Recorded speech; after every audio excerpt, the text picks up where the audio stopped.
19세기 이전까지 성령론은 신학의 대주제이거나 관심사가 되지 못했습니다. 로마 천주교에서는 교회론 밑에 성령론을 두었지요. 그리고 개신교에서는 구원론 아래 성령론을 두었습니다. 성령론을 신학의 주제로 처음 다룬 사람은 시카고 무디 신학교 교장이셨던 R.A. 토레이 신부님이십니다. 성공의 목사님이라서 신부님이라고 부르지요. 19세기 전 세계 성령운동에 불을 붙인 분입니다. 토레이의 성령론이라고는 이 책이 나오기 전까지 우리 교회에는 성령론의 단권책 한 권을 발견하기가 어렵습니다. 토레이 목사님의 미국, 영국, 호주, 중국까지 뛰어다니며 일으킨 성령 부흥운동의 영향력 아래 금년 120주년이 되는 원산 대부흥운동이 일어났고 1907년 평양 대부흥운동이 일어났습니다. 일제강점기로 빨려 들어가던 그 무렵 우리 민족에는 아무런 희망이 보이지 않았습니다. 성령님이 오셔서 꿈과 희망을 주셨던 사건입니다. 토레이는 성령과 감사의 관계를 설교하며 성령 충만은 곧 감사 충만이다고 하는 유명한 말을 남겼습니다. 성령 충만은 곧 감사 충만이다. 하나님은 당신의 자녀들이 행복하기를 원하십니다. 행복이 어디에 있을까요? 흔히 사람들은 환경 속에, 곳간 속에, 통장 안에 행복이 있을 것이라고 생각합니다. 행복은 우리 마음 안에 있다고 하는 겁니다. 성령님이 오셔서 하시는 가장 큰 일은 우리를 구원하시는 일이요, 우리의 마음을 변화시키는 일입니다. 인생 살다 보면 어려움을 만나지요. 환경이 이래저래 꼬일 때가 있습니다.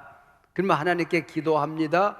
근데 하나님은 환경을 변화시키기 이전에 우리의 마음을 변화시키는 겁니다. 사랑관계가 얽혀져서 그 사람을 위하여 기도할 때가 있습니다. 하나님, 내 남편 변화시켜 주세요. 내 자식을 좀 변화시켜 주세요. 심지어는 원수를 위하여 기도할 때가 있습니다. 그러면은 그 사람들을 변화시키기 전에 먼저 내 마음을 변화시키는 것이 우리 성령님의 사역인 것입니다. 그러면 언제 성령님이 우리 가운데 오실까요? 우리 마음에 감사가 가득히 쌓여질 때에 그게 성령님이 임재하신다 하는 것입니다. 역으로 성령님이 우리 가운데 충만해 오시면은 우리 가운데는 감사가 충만해지는 겁니다. 그래서 오늘 설교 제목이 성령 충만은 곧 감사 충만입니다. 성령 충만은 감사 충만입니다. 입니다. 성령 충만이 먼저일까요? 아니면 감사 충만이 먼저일까요? 달기 먼저일까요? 계란이 먼저일까요? 감사는 성령 충만의 씨앗이요 동시에 열매입니다. 감사가 충만할 때에 성령이 강력하게 임재하는 것입니다. 이때는 씨앗이 되는 거죠. 성령 충만이 임할 때에 감사가 충만해지는 겁니다. 이건 열매입니다. 문학가 오스카 와일드의 우화적인 소설 지옥의 단편이라고 하는 책이 있습니다. 예수님께서 하나님 나라 계시다가 이 땅에 잠시 내려와서 당신을 만나 고침받은 사람들을 만나는 이야기들입니다. 폐인이 된 술주정꾼 하나를 만납니다. 아니, 당신은 걷지 못하던 분 아니요? 근데 왜 이 모양이 되었습니까? 그러면 뭘 합니까? 배우지 못하고 어른이 되어버린 걸 누가 나를 써줍니까? 차라리 안전병이었더라고 한다면 구걸이라도 해서 먹고 살지요. 주님에게 불평을 털어놓습니다. 예수님은 길거리 불량배한 사람을 만납니다. 당신은 맹인이었던 사람이 아니요, 이 사람이 큰 소리로 예수님께 불평을 털어놓습니다. 눈을 뜨고 보니 세상이 다 썩었어요. 차라리 세상을 보지 못하던 때가 훨씬 더 행복했습니다. 이 책은 무엇을 말하고 싶었던 것일까요? 어떤 은혜를 입어도 감사를 잃어버리면 행복하지 않더라는 것입니다. 이 험한 세상 감사를 잃어버리면 불평꾼, 원망촌이 되어버리고 마는 것입니다. 일본의 신학자 우츠무라 간조의 저주받은 심령이라는 설교가 있습니다. 그는 이 설교에서 하나님이 인간을 저주하실 때에 질병으로, 가난으로, 고통으로 저주하지 않는다. 그 마음에 감사를 빼앗는다. 감사를 잃어버리고 살아가는 게 심령의 저주다라고 하는 말입니다. 로마서 1장 21절에 보면은 마지막 종말의 때가 되면 사람들이 어떤 품성을 가지고 살아가게 되는가? 이렇게 보면은 감사치 아니하며 그랬습니다. 마지막 때가 되면 사람들 마음속에 감사가 사라진다는 거지요. 오늘 본문은 지혜가 무엇인가, 다른 말로 말하면 행복이 무엇인가라는 주제로 시작을 합니다. 제가 졸업한 거창고등학교 교우는 여호와를 경외하는 것이 지식의 근본입니다. 그 청소년 시절에 지혜가 뭘까 하는 생각을 늘 했더랬었죠. 솔로몬은 1000번제를 드리고 하나님께서 나타나 소원을 말하라, 지혜를 구합니다. 하나님이 너무너무 기뻐하시지요. 네가 지혜를 구하더니 구하지 않은 부와 귀도 너에게 허락하노라. 지혜 안에 모든 것이 있더라고 하는 겁니다. 오늘 보면 성경에서 지혜가 무엇인가? 성령 충만한 것이다. 그리고 그것이 감사 충만한 것이다. 바로 이 결론입니다. 그래서 성령 충만은 곧 감사 충만이라고 하는 겁니다. 자, 오늘 본문을 좀 더 자세히 살펴보십시다. 15절로 오늘 본문은 시작합니다. 그런즉 너희가 어떻게 행할지를 자세히 주의하여 지혜 없는 자같이 하지 말고 오직 지혜 있는 자같이 하여 그랬습니다. 이어지는 16절, 지혜 있는 자가 되라 하시고 세월을 아끼라, 때가 악하니라. 하나님의 자녀들은 돈, 건강, 직분 그리고 시간의 청지기로 살아가는 것입니다. 지혜로운 삶이 뭘까요? 하나님이 내게 맡긴 것, 그것을 잘 관리하는 청지기 삶을 살아가는 것입니다. 특별히 오늘 본문은 시간을 잘 관리해라 그렇게 말씀합니다. 세월을 아끼라, 때가 악하니라. 좀 앞뒤가 맞지를 않아요. 세월을 아끼라, 세월은 살과 같이 빠르니라, 물과 같이 흘러가느니라. 유수와 같다. 시제기가 멋있지 않습니까? 모순된 것 같은 이 구절 속에 진리가 있는 겁니다. 앞뒤가 맞지 않는 것 같은 이 말씀 속에 오늘 교훈이 있더라 그런 얘기죠. 세월이 빨리 가기 때문에 아끼라는 말씀이 아닙니다. 세상이 너무 악해졌습니다. 그래서 원문에서는 시간을 구원해라 그렇게 되죠. 시간이 그냥 사라진다. 시간이 내 속에 열매를 하나님 나라 복으로 이어지지 않는다. 이 악한 세상 속에서 네가 살아가는 하루하루 시간을 구속해라, 구원해라 그렇게 되어져 있습니다. 하나님의 뜻대로 살기 위해서 영적인 전쟁을 치르라는 거죠. 하나님은 하나님 앞에 내가 섰을 때에 네 인생을 네가 어떻게 관리했느냐, 네 건강은 어떻게 관리했느냐, 내 시간, 내 은사, 물질은 어떻게 관리했느냐. 어떤 분의 비문에 그렇게 쓰여져 있대요. 어영부영하다 내 이럴 줄 알았다 씨 그랬대. 여러분, 어영부영하다가 시간을 낭비하고 마는 겁니다. 그게 바로 인생이 될 수 있으니 세월을 아끼라. 빨리 가든 느리게 가든 달려가든 기어가든 날아가든 때가 악하니라. 너의 시간을 구원하고 구속해서 살아라고 얘기입니다. 때가 악하니라. 이 말은 하루하루 살아가는 우리의 순간이 심판의 순간이 되는 것입니다. 내가 어떤 결정을 하고 어떤 관리를 하느냐, 갈림길이 되는 것입니다. 내가 맡은 모든 것은 심판입니다. 하나님 앞에서 부끄럽지 않은 삶을 살기 위하여 세월을 아끼라, 시간을 구원하라는 것입니다.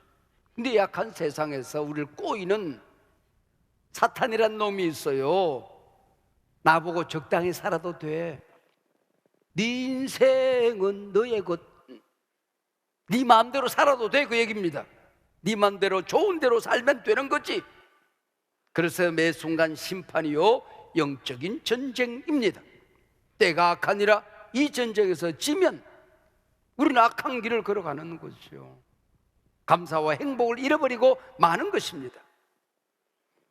이 악한 세상에서 살 때의 어리석은 삶과 지혜로운 삶이 극명하게 나누어집니다.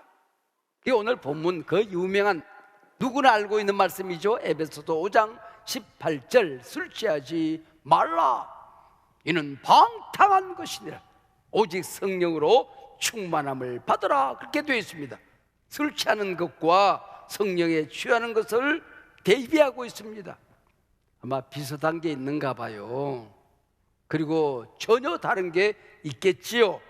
그러나 성경은 술 취하는 것과 새 술에 취하는 것을 대비해서 설명하고 있습니다. 여러분 머릿속에 성령 충만이라 그랬을 때에 어떤 생각이 지나갑니까? 많은 사람들은 은사론적인 성령 충만만을 생각합니다. 방언을 하고 병든 자가 낫고 능력을 받아서 이것도 하고 저것도 하고, 성령이 오시면 충만하면 은사가 나타나지요. 그러나 오늘 본문은 은사론적인 접근과는 좀 차별이 있어 보입니다. 혹은 급박한 상황에서 바람같이 불같지만은 돌발적인 능력을 생각합니다. 선교 현장에 선교사들이 많이 경험하는 게 이런 성령 충만입니다. 스데반이 돌에 맞아 순교하는 장면에서 예수님이나 할 수 있었던 용서의 기도를 토해냅니다. 두려워하지 않습니다. 당당히 죽습니다. 피 흘리고 돌이 날아오는 그 순간에 그 얼굴이 천사처럼 빛이 났던 것입니다.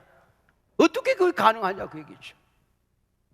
여러분들이 어느 날 순교 현장에 부딪혔을 때에 여러분의 얼굴이 천사처럼 빛나고 당당하게 내 영혼을 주님께 맡깁니다 죽을 수 있는 그 능력이 뭘까요? 성경은 성령 충만했기 때문이다, 그 얘기죠.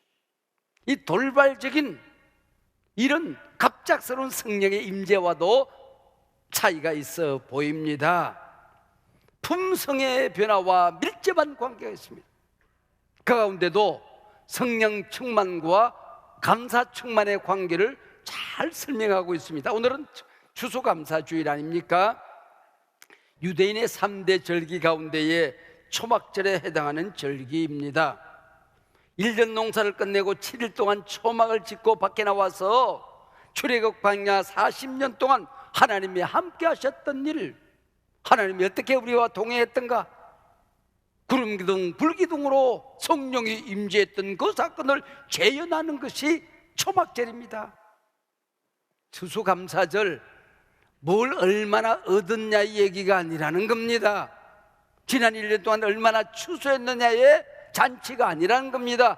추수감사절은 추수 이전의 구원감사입니다. 하나님의 자녀가 된 감사입니다. 천국 백성이 된 감사입니다. 나를 죽이지 않고 살린 감사라고 하는 것이죠. 그래서 추수감사절 초막절 마지막 날에 큰 감사제가 있었습니다. 명절 끝날 성령 충만 감사가 있었습니다. 요한복음 7장 37절에 보면 명절 끝날 장막절 초막절입니다. 추수감사절입니다. 곧 큰 날에 예수께서 서서 외쳐 이르시되 누구든지 목마르거든 내게로 와서 마시라. 이어지는 38절, 나를 믿는 자는 성경의 이름과 같이 그 배에서 생수의 강이 흘러나리라. 이 추수감사절 장막절 마지막 순간에 이 조그마한 배에서 거대한 생수의 강이 흘러나려, 마르지 않는 생수, 아무리 인생이 어렵고 가물러도 메마르지 않는 생수의 강이 흐르리라. 이게 뭘까요? 39절입니다. 중요한 말씀입니다. 이는 그를 믿는 자들이 받을 성령을 가리켜 말씀하신 것이니라. 그래서 이는 그를 믿는 자들이 받을 성령을 가리켜 말씀하신 것이니라. 추수감사절은 성령 강림절입니다. 성령 받는 날입니다. 성령 충만한 날입니다. 그래서 감사가 충만해지는 날인 것입니다. 감사절은 성령절입니다. 감사가 충만할 때 성령이 충만한 것입니다. 어떻게 감사절 예배가 가능하냐? 성령 충만한 자만이 감사가 충만할 수가 있는 것입니다. 그래서 성령 충만한 곳 감사 충만이 되는 것이지요. 하나님은 오늘도 왜 우리에게 성령으로 충만하라 말씀하시는 것일까요? 성령 충만하지 않고는 이 험악한 세상에서 우리가 감사하며 살 수가 없어요. 행복한 삶을 살 수가 없더라고 하는 것입니다. 지구촌 기후 위기를 중심으로 하여 이 지구 공동체가 위기를 맞이하고 있습니다. 내 자식들이 정말 끝까지 지구촌에 살 수 있을까 걱정이 돼요. 교회도 걱정이에요. 다음 세대 우리 자녀들이 교회를 건강하게 부흥시키며 얼마나 잘 섬길 수 있을까 자꾸 걱정이 돼요.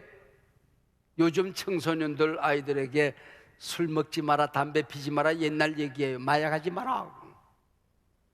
공부할 때는 연애하지 말아라. 아니요, 요즘 동성애하지 말아라. 10배나 100배나 악해졌습니다. 세상이 뭔가 미쳐도 단단히 미친 것 같아요. 때가 악하니라. 그래서 충만해야 하느니라. 성령이 너와 함께 해야 되느니라. 그래야 그 속에 행복이 가득하고 감사가 가득하느니라. 광야 40년 이스라엘 백성들은 과연 이 40년 동안 살아남을 수 있을 것인가? 하늘에 만나가 내립니다. 목마른 백성들에게 바위가 축축축축 갈라져들이 생수가 쏟아져 내립니다. 고기에 목마른 이 심령들에게 메추라기 때가 구름대처럼 날아와서 절벽에 쓰러집니다. 옷이 헤어지지 않아요. 발이 부러뜨지 않아요. 신발이 헤어지지 않아요. 이게 여러분 가능한 일이겠습니까? 어째 이런 일이 가능하지? 성경은 성령 충만의 사건으로 백성들이 이해를 했다고 하는 것이죠. 그래서 광야로 밀려나와서 초막을 짓고 마지막에 성령을 경험하는 장막절을 지키게 되는 것입니다. 이 모든 사건을 그들은 광야 40여정을 성령의 임재 사건으로 받아들이는 것입니다. 오늘 우리가 추수감사절 예배를 드리며 지난 1년 동안 내 재주로 산 게 아니고 하나님의 은혜였습니다. 고백하는 날이에요. 잘된 것도 하나님의 은혜였습니다. 힘든 순간도 나를 성령 충만으로 인도하기 위한 하나님의 사랑인 줄로 믿습니다. 성령 충만한 자만이 행복이 충만하고 감사가 충만할 수가 있는 것입니다.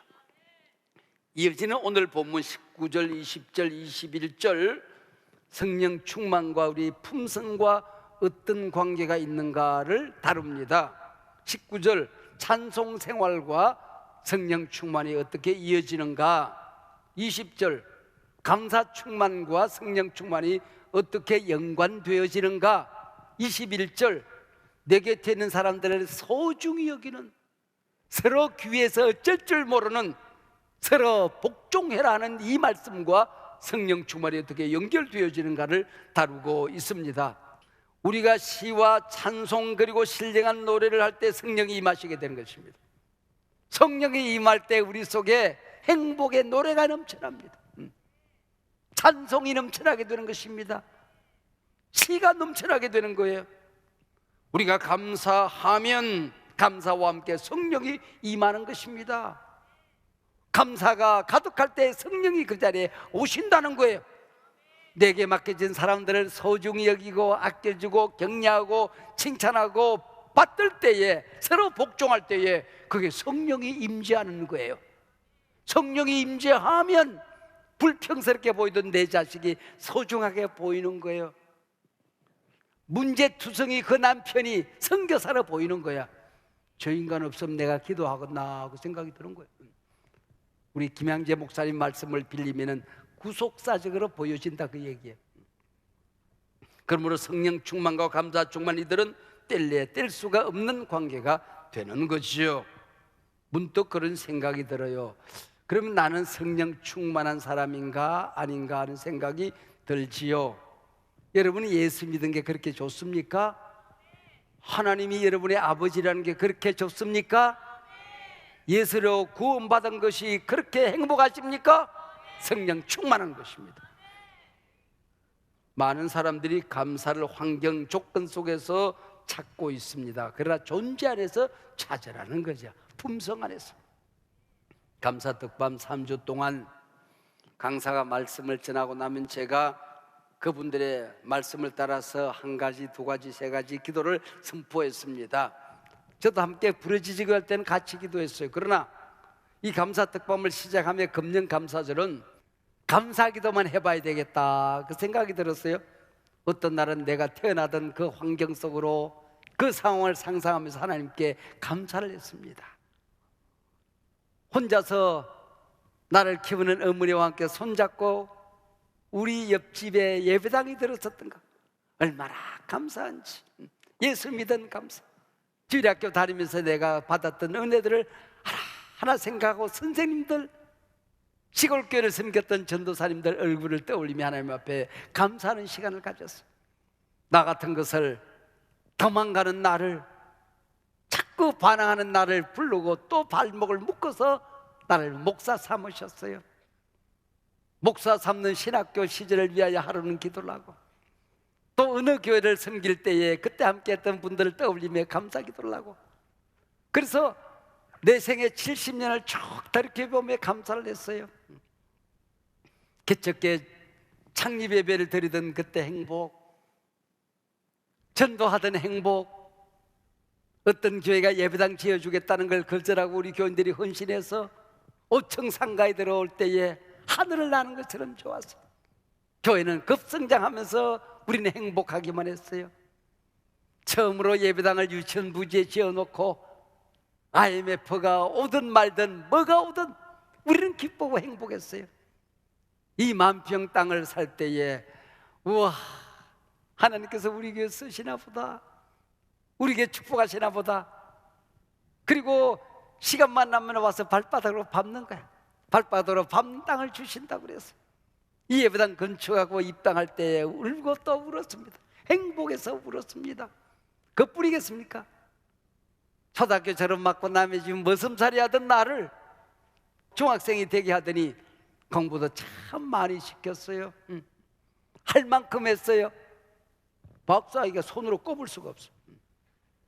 그뿐입니까? 한국교회를 섬기는 자리는 다 다녔어요. 여기 다 다녀본 사람은 대한민국에 저밖에 없어요. CBS 이사장에, 대한예수교 장로회 최대 교단의 총회장에, 총회장들의 모임의 총회장, 한교총 대표회장에. 여러분이 생각해도 야, 목사님 참 감사하겠다 그 생각 들죠? 행복했어요. 근데 여러분이 저한테 목사님, 그 많은 사건들 가운데 딱 하나만 들어서 감사라고 그러면은 어떤 사건을 드시겠습니까? 그러면은 저는 주저하지 않고 말할 수 있습니다. 지난번 섬기던 망은 저교를 떠났어요. 하나님, 분당 가서 개척할까요? 일산 갈까요? 중동 갈까요? 3번 갈까요? 이리 갈까요? 저리 갈까요? 차라리 돌아갈까요? 그럴 때가 있었어요. 교인이 없어요. 그래서 시간이 많이 있으니까 영성훈련에 들어갔어요. 은혜동산에 들어갔어요. 은혜동산 3박 4일을 마치고 집에 들어가니까 정복이다 하는 분들이 나를 기다리고 있어요. 그분들이 고백인적선 문을 열고 들어오는데 예수님 뒤에 있는 후광이 둥그랗게 비춰지더래. 얼마나 울면서 도끼가 빠졌는지, 미움도 빠지고 도끼도 빠지고 다 빠져서 울고 또 울어서 어린아이처럼 얼굴이 싱글싱글하고 들어갔다는 거야. 그 전후에 개척교회가 시작되던 그 6개월간 동안에 저는 내 발바닥이 땅에 붙어 있지를 않았습니다. 운전을 해도 춤을 추며 날아다녔습니다. 무슨 얘기일까요? 행복은, 감사는, 성령 충만은 환경에 있지 않더라고 하는 것입니다. 내가 무슨 일을 얼마나 크게 많이 했느냐, 성취에 있지 않더라고 하는 것입니다. 내 주변을 감싸고 있는 어떤 환경도 행복의 집터가 아니고 내 안에 계신 예수님 계신 이 자리, 내 안에 하나님 계신 이 자리, 여기가 행복의 쉼터이더라는 것입니다. 성령 충만은 감사 충만입니다.